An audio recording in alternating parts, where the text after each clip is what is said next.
അതെ, ഞാനും ഒരു ലേഖനം എഴുതിയാലോ എന്ന് ആലോചിക്കും. തുടങ്ങി വിവരമുള്ളവർ അതൊക്കെ ചെയ്യും. അത് കേട്ടിട്ട് കഴിക്കണം. നിനക്ക് കുറച്ച് ബുദ്ധിയും വിവരമൊക്കെ വരട്ടെ. നിനക്കിപ്പോൾ ഇതിൻ്റെ മാമൻ്റെ ബുദ്ധിയാണ് ഉള്ളത്. ഇത് കഴിച്ചാലേ കുറച്ച് മാറ്റം വരും. പിന്നെ മാമനും കുറച്ച് കൊടുക്കും തോരൻ വെച്ചിട്ട്. എന്താ പിന്നെ ഇത് പറിച്ചു വെച്ചിട്ട് ഇനി നാളെ ഉണ്ടാക്കാനാ? പിന്നെ ഫ്രിഡ്ജ് വെക്കണം. കൊണ്ടങ്ങോട്ട് പെണ്ണ് ഒന്നും തിന്നില്ല.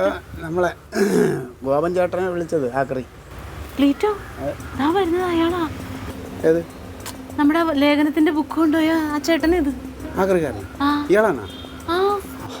അപ്പം എൻ്റെ കണക്ഷൻ കണക്ട് ചെയ്ത് ആള് സാധനമായിട്ട് ഇനി വന്നല്ലോ.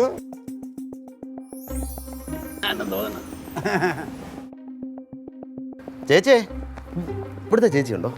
ആ ഉണ്ടേടി. ലില്ലി, ലില്ലിയേ, എന്തോ ഓടിവാ.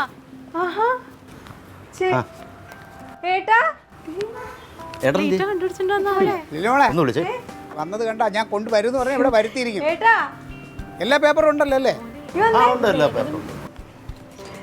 ഈ ചേട്ടനാണ് അന്ന് ഇവിടെ ആക്രസാധനങ്ങൾ എടുക്കാൻ വന്നില്ലേ, നമ്മുടെ മാഗസിൻ കൊണ്ടു. ന്യൂസ് പേപ്പറും ബുക്ക് പേപ്പറും തിരയുന്ന കൊടുത്തിട്ടേ കിട്ടിയതാ. ഞാൻ അന്വേഷിച്ച കാര്യം അറിഞ്ഞല്ലേ? നിങ്ങൾ അസോസിയേഷനിൽ ഞാൻ പറഞ്ഞിരുന്നു കിട്ടിയ അവിടെ എത്തിക്കണമെന്ന് അല്ലേ? പറഞ്ഞല്ലേ? ഇല്ല, പറഞ്ഞില്ല.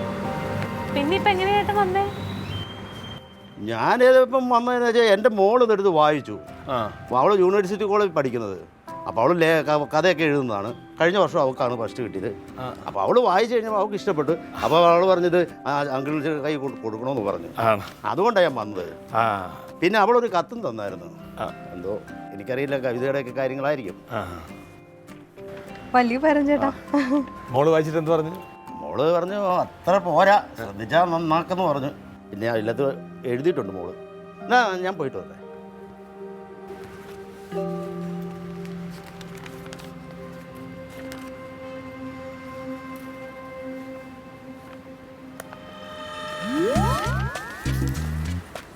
സാധനം കിട്ടിയല്ലോ. ഇനി ഇതിൻ്റെ പേരിൽ ഇനി ഇവിടെ ഇതെങ്ങാനും കിട്ടാതെ പോയിരുന്നെങ്കിൽ ഉണ്ടല്ലോ, ഇവൻ പറഞ്ഞാൽ അവന് നോബൽ സമ്മാനം കിട്ടാനുള്ളതായിരുന്നു. അതായിരുന്നു ഒരു കേക്ക്.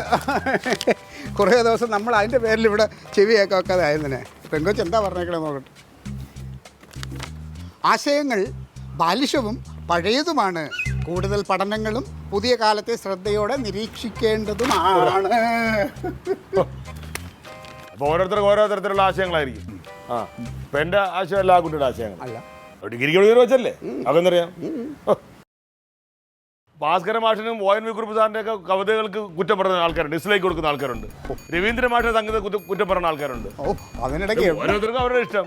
ഞാൻ എൻ്റെ ഭാവന കണ്ടെഴുതി. അത് ആ കൊച്ചിന്റെ വേവലെന്ത് വേറെ, എൻ്റെ വേവലെന്ത് വേറെ. അല്ലാതെ പിന്നെ ഭാസ്കരൻ മാഷ് എവിടം വരെയൊക്കെ അവൻ എത്തിച്ച്. 4 പേജ് എത്ര സമയം വെറുതെ പാഴായി എന്നറിയാം. മതി കളിയാക്കി. അതെ, അവനിപ്പോൾ അകത്ത് പോയിട്ട് എന്തോ ചെയ്യുന്നറിയാമോ? പിന്നെ അതൊന്നുമില്ല, ചുരുട്ടിക്കൂട്ടി കയറി കളഞ്ഞിട്ടുണ്ടാവും.